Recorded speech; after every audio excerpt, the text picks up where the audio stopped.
श्रीमद् भागवतम स्कंद तृतीय अध्याय प्रथम विदुर द्वारा पूछे गए प्रश्न श्लोक संख्या 3 शब्दार्थ और तात्पर्य डिवाइन ग्रेस श्री भक्तिवेदांत स्वामी प्रभुपाद के द्वारा। राजोवाच कुत्र क्षत्तुर्भगवता मैत्रेयेण ससंगमः कदा वा सह संवाद एतद्वर्णय नः प्रभो। शब्दार्थ। राजा उवाच,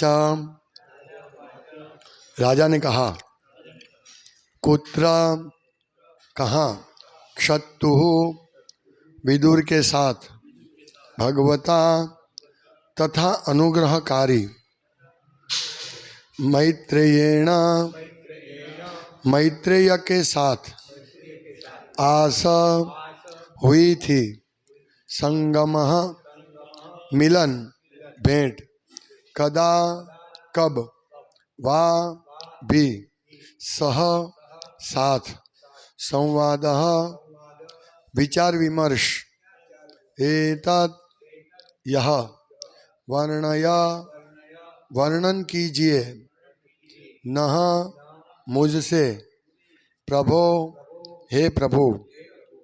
अनुवाद। राजा ने शुकदेव गोस्वामी से पूछा, संत विदुर तथा अनुग्रहकारी मैत्रेय मुनि के बीच कहाँ और कब यह भेंट हुई तथा विचार विमर्श हुआ। हे प्रभु, कृपा करके यह कहकर मुझे कृतकृत्य करें। तात्पर्य। जिस तरह शौनक ऋषि ने सुत गोस्वामी से पूछा था और सुत गोस्वामी ने उत्तर दिया, ठीक उसी तरह श्री सुखदेव गोस्वामी ने राजा परीक्षित की जिज्ञासाओं का उत्तर दिया। राजा इन दो महात्माओं के बीच संपन्न सार्थक विचार विमर्श के विषय में जानने के लिए अत्यंत उत्सुक था। ओम ज्ञानतिमिरान्धस्य ज्ञानाञ्जनशलाकया चक्षुरुन्मीलितं येन तस्मै श्रीगुरुवे नमः। नाम श्रेष्ठं मनुमपि शचीपुत्रमत्र स्वरूपं रूपं तस्याग्रजामुरुपुरीमाधुरीं गोष्ठवतीं राधाकुण्डं गिरिवरमहो राधिकमाधवा सम्प्राप्तो यस्य प्रतितो कृपया श्रीगुरुं तं नतोऽस्मि। वन्देऽहं श्रीगुरु श्रीयुतपदकमलं श्रीगुरुन् वैष्णवांश श्रीरूपं साग्रजातं सहगण रघुनाथान्वितं तं सजीवं साद्वैतं सवधूतं परिजनसहितं कृष्णचैतन्यदेवं श्रीराधा कृष्णपादान् सहगण ललिता श्रीविशाखान्वितांश्च श्रीकृष्ण चैतन्य प्रभु नित्यानंद श्री अद्वैत गदाधर शिवासादि गौर भक्तवृंद। हरे कृष्णा कृष्णा कृष्णा हरे हरे, हरे राम राम राम हरे हरे। राजा परीक्षित ने शुकदेव गोस्वामी को पूछा, क्या पूछा कि महात्मा संत, महान आत्मा संत विदुर जी और मैत्रेय ऋषि का मिलन कहाँ हुआ, और कब ये भेंट हुई, ये बताइए मुझे। तो ये कोई सामान्य बात नहीं है, न तो परीक्षित महाराज सामान्य थे, न तो शौनक आदि ऋषि सामान्य है। इनका विषय, ये बहुत महान आत्मा है। महात्मा विदुर, विदुर महान आत्मा है। स महात्मा सुदुर्लभ। कौन से महात्मा? जो महात्मा किसको कहते हैं? जब अनेक अनेक जन्मों के बाद जब ज्ञानवान माम प्रपद, बहुनाम जन्म न मनते ज्ञानवान माम प्रपद्यते वासुदेव सर्वमिति स महात्मा सुदुर्लभ। मतलब महात्मा कौन है? जो कृष्ण को सर्वे सर्व मानते हैं, सभी कारणों के कारण, मूल भगवान, परम ब्रह्म जो भी है, परम सत्य, वो कृष्ण है। ये जो जानते हो महात्मा है। इसलिए विदुर महात्मा वो जानते थे। जब भगवान कृष्ण इस धराधाम पर थे, वो साक्षात थे, फिर भी दुर्योधन एंड कंपनी नहीं जान पाए। बहुत सारे लोग नहीं जान, सिर्फ बहुत कम लोग जान पाए कि भगवान है। इसीलिए विदुर को महात्मा कहा जाता है। उद्धव जी, पांडव, सभी पांडव, कल के श्लोक में आपने देखा कि पांडव के घर में भगवान आते जाते थे, अपना घर समझ के। मतलब सोचिए, ये छोटी बात है क्या? जब विदुर महात्मा ने भगवान को भोजन के लिए बुलाया, तो भगवान वहां आए विदुर महात्मा इतने मग्न थे कि भगवान को छिलके खिला रहे थे, वो केला साइड पर रख के छिलके खिला रहे थे। इतने मग्न थे, इतने भावीपूर्ण थे, और भगवान खा रहे थे। जो देवो मेरे भक्त पत्रम पुष्पम फलम तेम, ये भगवान का प्रेम है, भगवान कितने प्रेमी है, इससे मालूम चलता है। जब दुर्योधन को मालूम पड़ा कि ये कृष्ण आ रहे हैं, तो पॉलिटिशियन, डिप्लोमेट, राजद्वारी, तुरंत सब पकवान करेंगे, भगवान नहीं गए वहां पर, भगवान को सब मालूम है। ऐसी एक और कथा आती है, भगवान मिथिला नगरी जाते तो वहां के राजा और एक ब्राह्मण, शुद्धदेव करके ब्राह्मण था, तो दोनों उनके भक्त थे। तो भगवान दो अपना विस्तार करते हैं, और एक भगवान राजा के वहां जाते हैं और एक गरीब ब्राह्मण के वहां जाते हैं। तो ये भगवान किसी के घर में ऐसे नहीं आते हैं। तो हमें क्या समझना है कि ये परीक्षित महाराज जो बात जानने के लिए रेडी थे, मतलब उत्सुक थे कि भाई वो कहाँ मिले, किस अवस्था में मिले। जैसे पहले कल कहा कि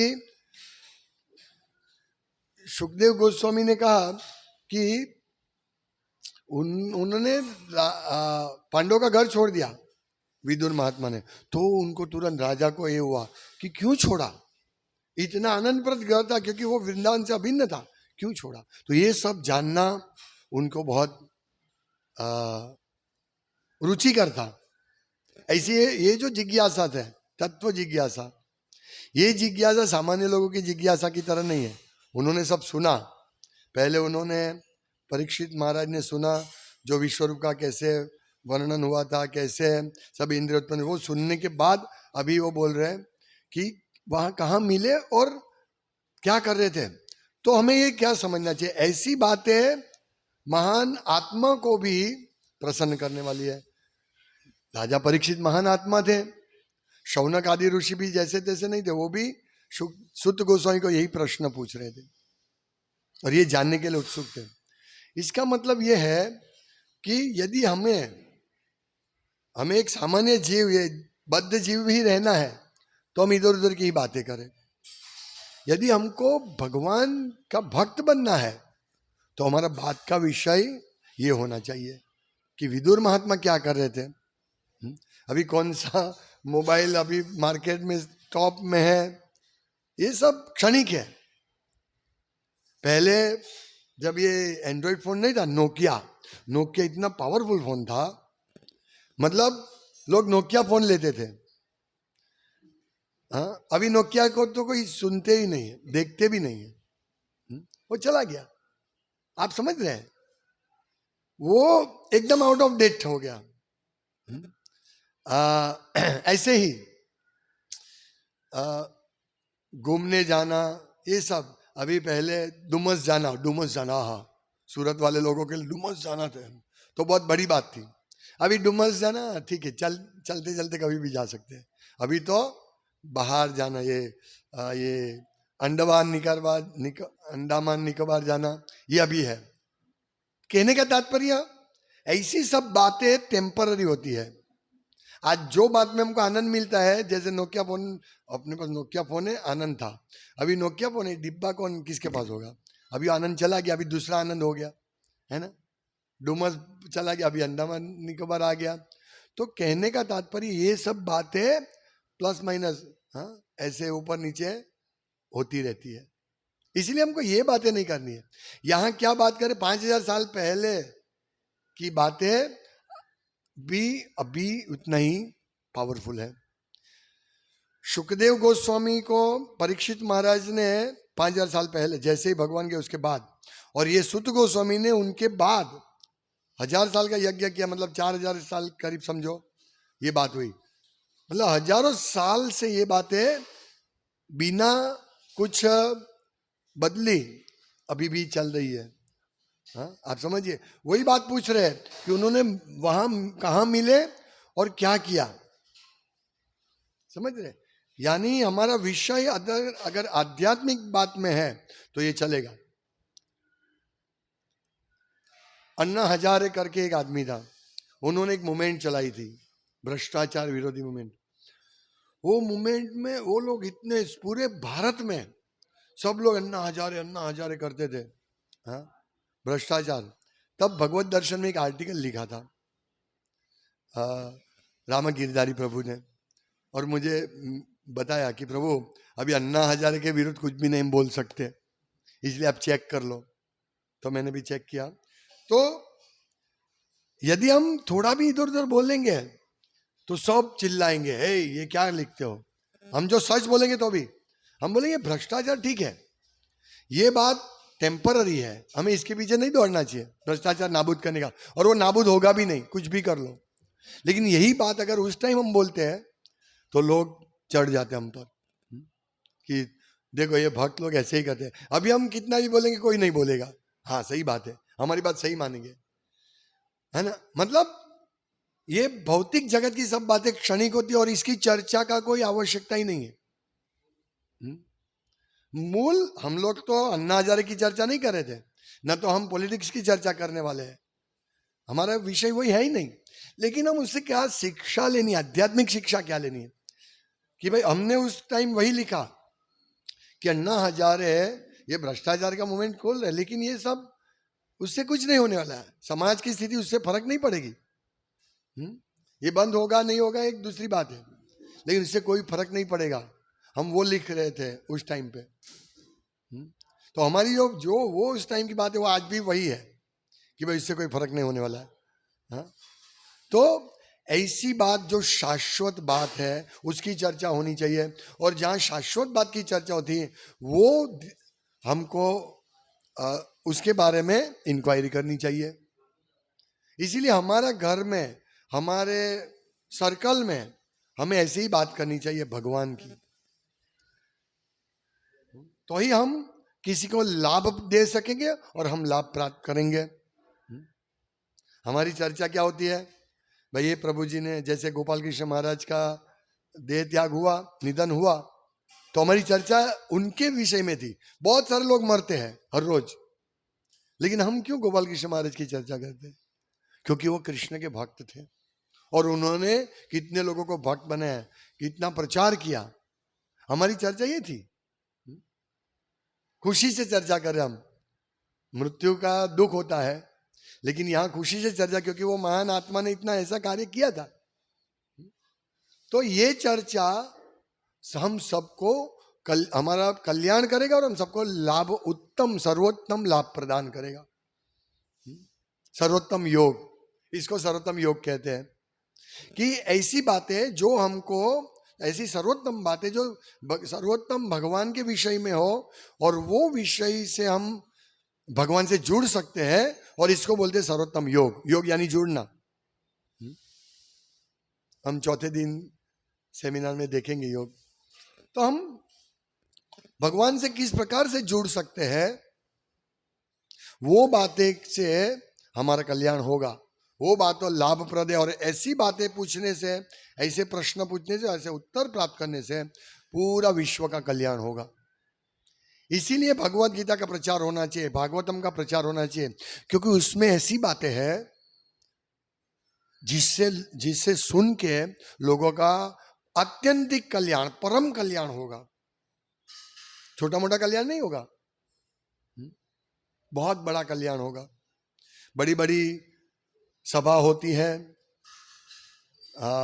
संसद में, पार्लियामेंट में, अरे ये क्या बोलते हैं इसका, विधानसभा में, सब बड़ी बड़ी चर्चा होती है।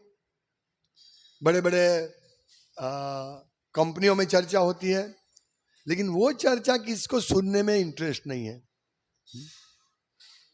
जो उनसे संपर्क में उसको है। जैसे कोई कंपनी की मीटिंग होती है, तो कंपनी से संबंधित जो शेयर होल्डर है, या कंपनी के मैनेजिंग डायरेक्टर, या उसके जो भी है, उनको उसमें रुचि है, सबको उसमें रुचि नहीं है। हाँ? लेकिन ये विषय ऐसा है कि जिसमें सबको रुचि होनी चाहिए, कि भाई विदुर महात्मा क्या कर रहे थे, उन्होंने क्या बात की। ये यदि हमारा जीवन में ये समझ लेंगे ना हम, तो हमारा बहुत बड़ा कल्याण होगा। हम इधर उधर की बातें बंद कर देंगे, हम कभी नहीं करेंगे, इधर उधर की बातें नहीं करेंगे। इसलिए हम लोगों का विषय यही होना चाहिए। और इस प्रकार करने से हमारा शुद्धिकरण होगा, और वो शुद्धिकरण की वजह से और हम भक्ति में प्रगति कर पाएंगे और भगवान की ओर आगे बढ़ेंगे, और हमारी भक्ति और स्फुरित होगी। हमारी भक्ति लता वृक्ष का बीज, भक्ति लता का बीज हमारे हृदय में है, इसको संभाल के आगे बढ़ाना है। और वो आगे कैसे बढ़ सकता है? ऐसी प्रकार की चर्चा से। इससे हमारा बड़ा कल्याण होता है। विदुर महात्मा से पूछने के बारे में पूछने से, पांडव के बारे में पूछने से, क्योंकि वो भगवान के डायरेक्ट भक्त है और उनकी कथा भगवान से जुड़ी हुई है। नहीं तो परीक्षित महाराज ने सब छोड़ दिया, क्यों उनकी चर्चा में लगते हैं? ये अगर पॉलिटिक्स होता तो उन्होंने तो पूरा राज्य त्याग कर दिया था। तो वो इसीलिए चर्चा करे क्योंकि इसमें इस ऐसे प्रश्न पूछने से व्यक्ति का परम कल्याण होता है, अत्यंतिक कल्याण होता है। और हम लोग मनुष्य जीवन मिला है तो ये परम कल्याण के लिए है। तो ये जो लास्ट लाइन में प्रभुपाद लिखते हैं तात्पर्य कि राजा इन दो महात्माओं के बीच संपन्न सार्थक विचार विमर्श के विषय में जानने के लिए अत्यंत उत्सुक थे। हमें भी उत्सुक रहना चाहिए ऐसे विषय की चर्चा।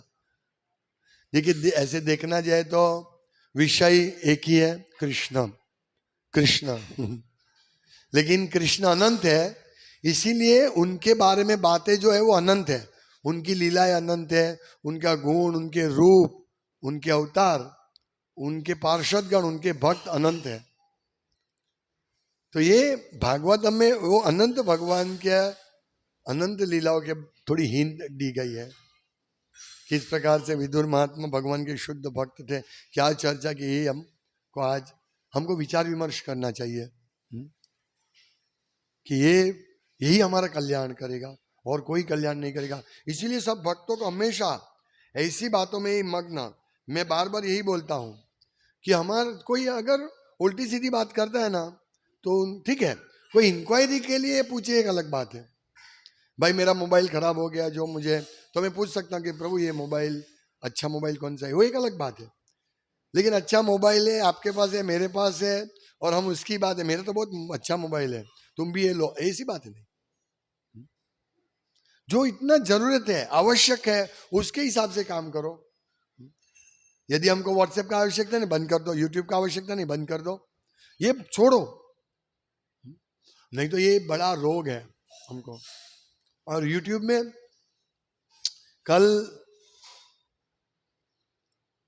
एक समाचार, मैंने समाचार पत्र में सुना कि भाई ये अभी कोई ठीक से रिजल्ट नहीं आने वाला है, भाजपा आएगा, कांग्रेस, सब मिक्स आएगा। तो मैंने जैसे सुना तो मन में अजंपा की, मतलब अच्छा नहीं लगा। ये सब विषय अच्छे नहीं लगेंगे, ये विषय अच्छे नहीं लगे, इसीलिए हम लोग इसकी इंक्वायरी, हमारे भक्त लोग कभी ऐसे पूछते नहीं भाई कौन जीतेगा, जो भी आएगा परिस्थिति खराब ही होगी, मान के चलो जो भी आएगा। हमको भक्त को कोई गवर्नमेंट असर नहीं करती वास्तव में, ऐसा देखा जाता है। मतलब जब ब्राह्मण जो होते हैं ना, प्रचारक, उनको राजा शिक्षा नहीं कर सकते हैं कभी भी, इसीलिए हम प्रचारकों को, उनका कोई भी किसी भी गवर्नमेंट के अंदर हम नहीं आते हैं। एक रूप से देखा जाए, एक दृष्टिकोण से देखा जाए तो हम सीधे कृष्ण की सत्ता से आते हैं। जैसे विदुर महात्मा ने इतना भारी, वो यहाँ कल के श्लोक में क्या लिखते हैं, राजा,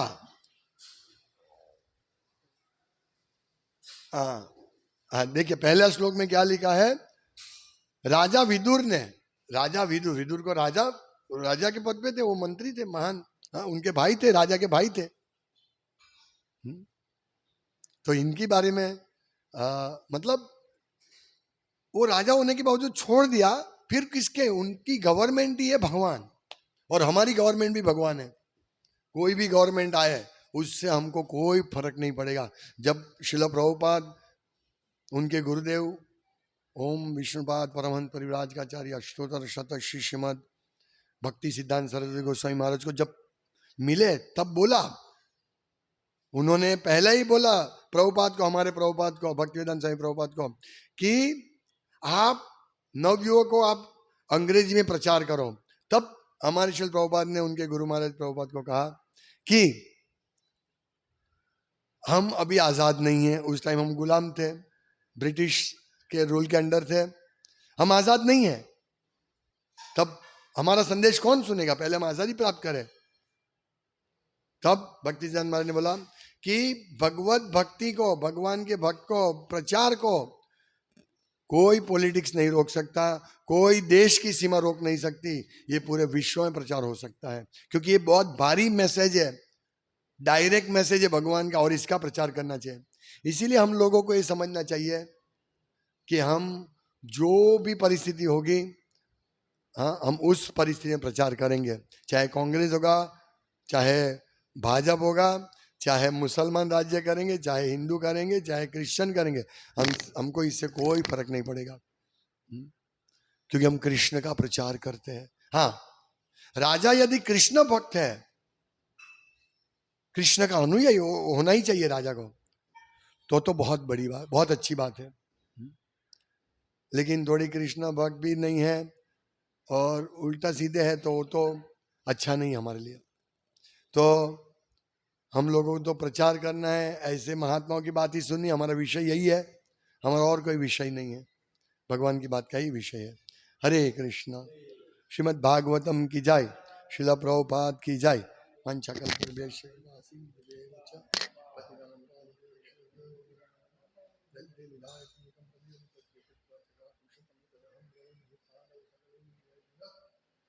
चैतन्य